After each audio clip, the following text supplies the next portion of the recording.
Tagiya sa punerarya kan sa Morye gihimong storage facility sa mga minatay mitataw nga may permit to operate sila sa pagpadaga niini. Ano ang report?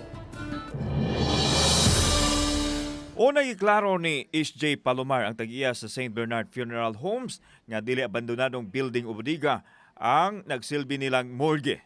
Ang dapit mao'y gipahilunaan nila sa mga patay samtang wa pay adlaw kanu sa sila ilubong.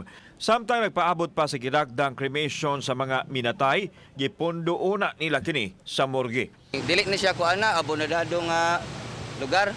Dili ni building nga abonadado kundi morgue ni namo. Ikaduha, primero namo ning morgue, unya ikaduha morgue namo is naa na jud dito sa Mambaling. Tungod kay gidili pa ang pag-imbal sa mar, ilabi na sa mga suspected COVID deaths, gikinahanglan sila mo gamit og chest freezer inay mortuary freezer. Apan iyang gipaniguro nga mapreserbar og tarong ang mapatayng lawas. Ang mga tagtungod manggod is wala di ari. Ikaduha sad gi-quarantine. So nihangyo jud sila nga, sir, pwede ba jud i-freezer lang jud nato, sir?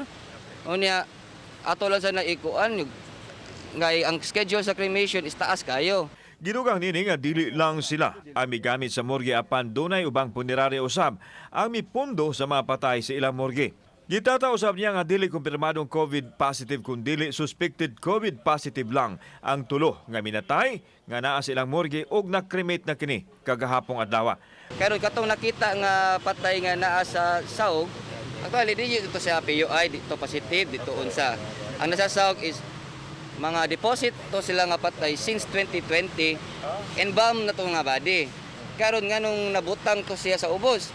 Actually is kamong kuan is napuno jud siya. Sumani Palomar nga aduna sila permit to operate sa ilahang pasilidad. Andam hinuon silang moatubang sa investigasyon nga gipahigayon sa Cebu City LGU. Kauban si Clover Lumayag, ako si Alan Domingo. Balitang Bisdak.